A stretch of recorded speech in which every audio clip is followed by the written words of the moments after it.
दानवीर कर्ण का जन्म यदुवंशी राजा सूरसेन की पोषित कन्या कुंती जब सयानी हुई तो पिता ने उसे घर आए हुए महात्माओं की सेवा में लगा दिया।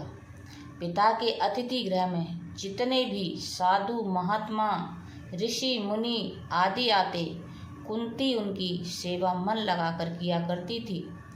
एक बार वहां दुर्वासा ऋषि आ पहुँचे। कुंती ने उनकी भी मन लगाकर सेवा की।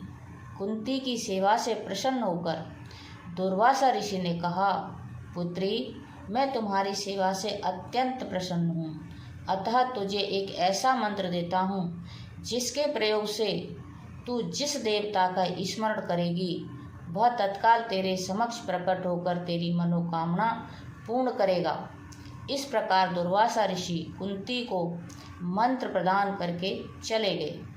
एक दिन कुंती ने उस मंत्र की सत्यता की जांच करने के लिए एकांत स्थान पर बैठकर उस मंत्र का जाप करते हुए सूर्यदेव का स्मरण किया।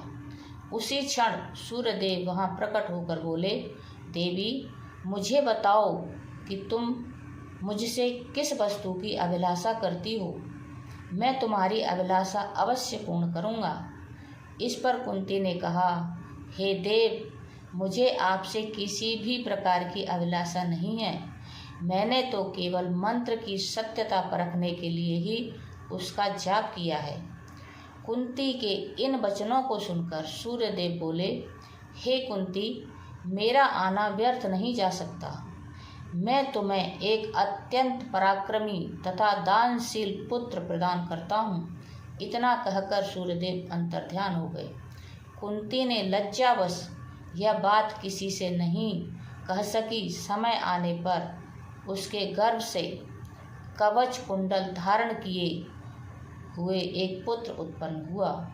कुंती ने उसे एक मंजूषा में रखकर रात्रि वेला में गंगा में बहा दिया। वह बालक बहता हुआ उस स्थान पर पहुंचा जहां पर धृतराष्ट्र का सारथी अधिरथ अपने अश्व को गंगा नदी में जल पिला रहा था। उसकी दृष्टि कवच कुंडलधारी शिशु पर पड़ी। अधिरथ निःसंतान था, इसीलिए उसने बालक को अपने छाती से लगा लिया और घर ले जाकर उसे अपने पुत्र के जैसा पालने लगा। उस बालक के कान अति सुंदर थे, इसलिए उसका नाम कर्ण रखा गया। कर्ण गंगा जी में बहता हुआ जा रहा था कि महाराज धृतराष्ट्र के सारथी अधिरथ और उसकी पत्नी राधा ने उसे देखा और उसे गोद ले लिया और उसका लालन पालन करने लगे। जय श्री राम।